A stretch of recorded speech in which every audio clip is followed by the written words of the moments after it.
Namaste, dear listeners, and welcome back to Sattvayan, a space where we explore the timeless wisdom of yoga through the sacred Yoga Sutras of Maharishi Patanjali. In our last episode, we began our journey with Sutra 1.1, Atha Yoganushasanam. Now, the discipline of yoga begins. So, with that spirit of dedication, today we move forward to Sutra 1.2, the very heart of the Yoga Sutras. It answers a profound question: what does yoga truly mean? Let's unfold this together. For understanding the heart of yoga, we don't need to chant fluently. We don't need to twist into a perfect posture to grasp this.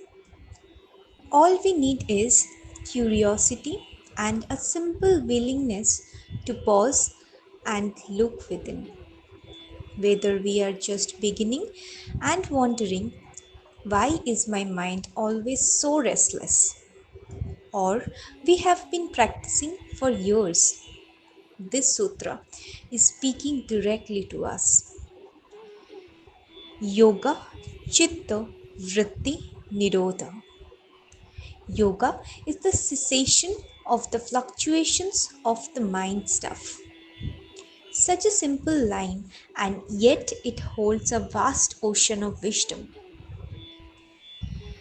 Yoga is always looking as a beyond the mat.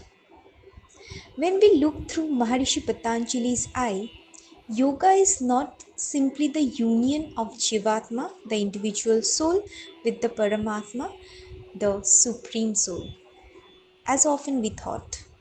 Instead, it is the realization of our purest consciousness, the experience of samadhi, the ultimate liberation. Liberation from the endless dharma of Prakriti, where the restless vrittis constantly pull the chitta outward into the world of materiality. Thus, true yoga begins when we realize this chitta, this inner field of thoughts and emotion, is only a reflection of Purusha. It is not the Purusha itself.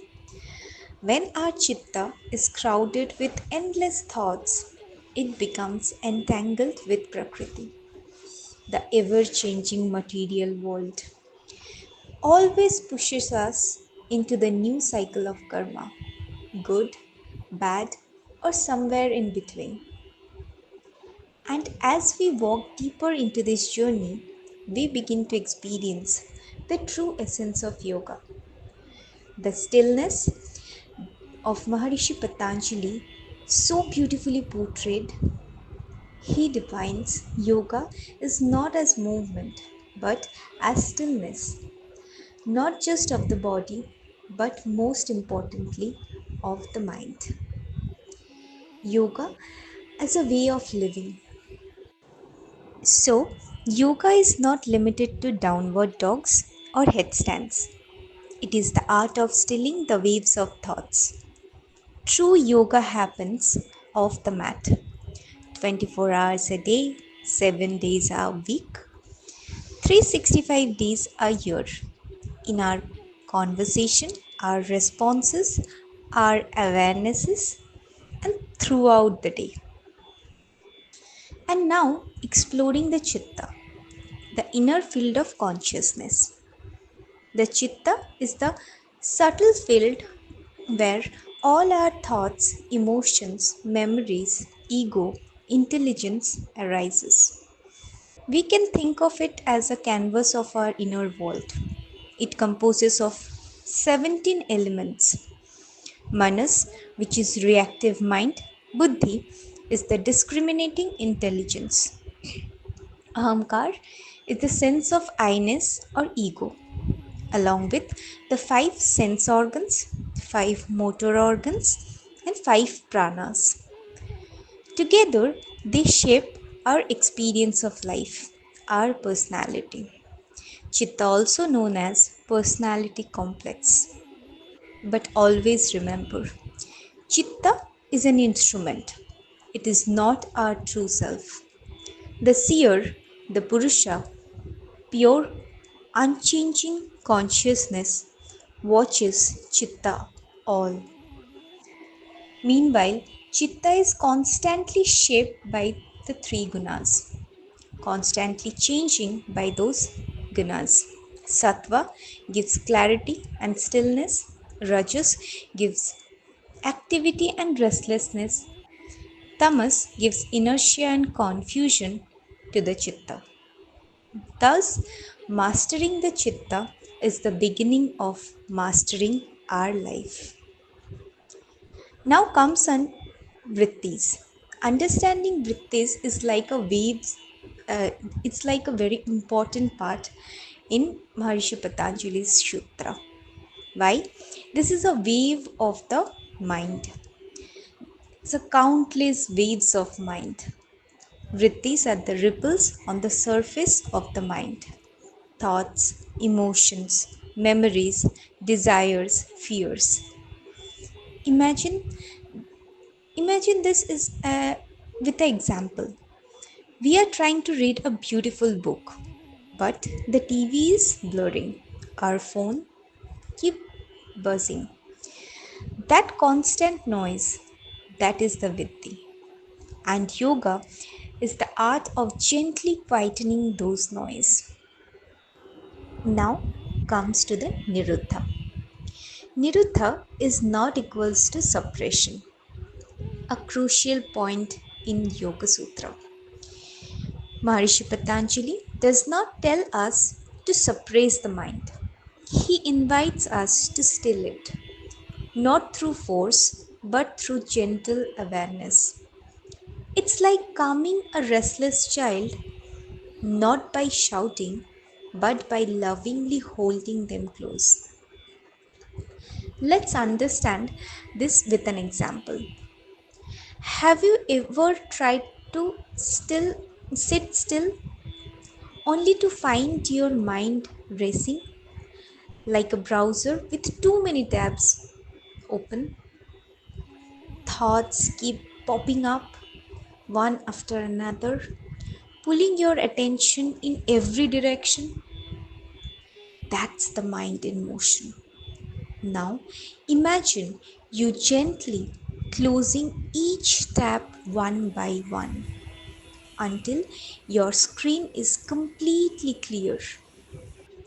Can you sense the peace in that stillness? How beautiful it feels? This is exactly the sage Patanjali is guiding us towards Nirodha, a state of serene clarity where the mind becomes still and quiet, like a calm lake reflecting with truth within. Another gentle visualization would be, think of our mind as a still pond. When it ripples, our reflection is distorted. But when the pond becomes still, clarity arises naturally. In that stillness, we don't become someone new. We simply recognize who we are truly.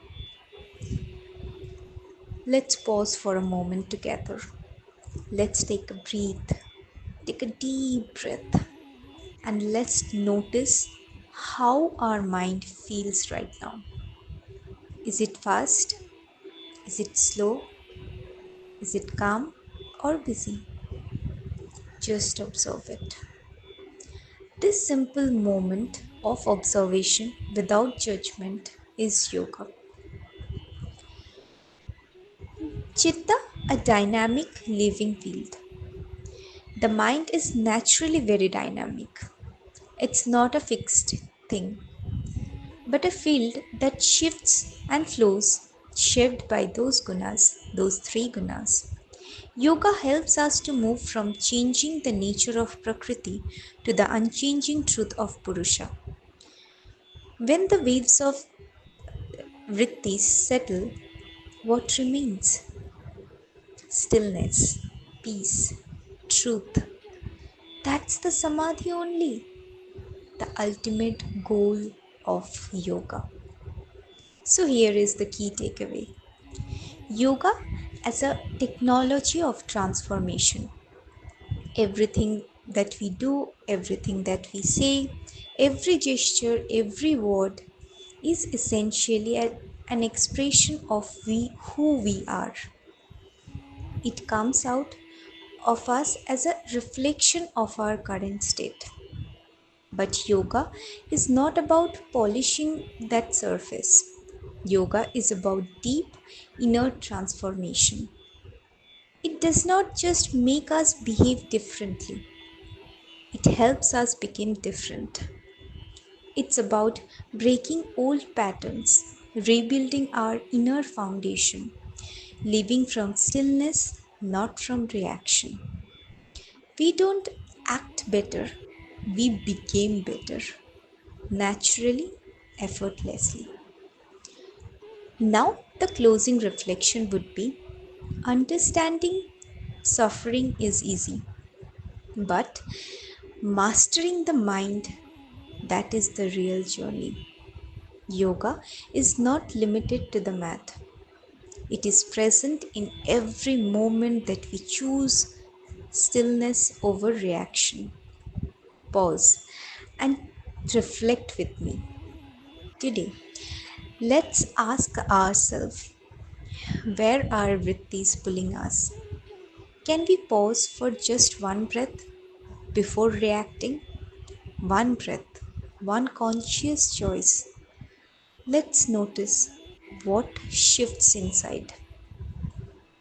Before we close this podcast, we might already be wondering, how do we recognize our true self? The answer, dear listeners, is waiting for us in the very next sutra.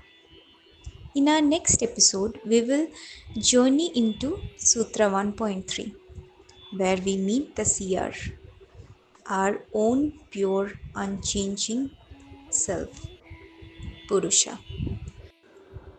Until then, let's keep practicing presence. Let's keep living our yoga moment to moment. Stay peaceful, stay curious, stay inward. See you in the next episode of Sattvayan. Till then, take care. Thank you for listening. Namaste, everyone.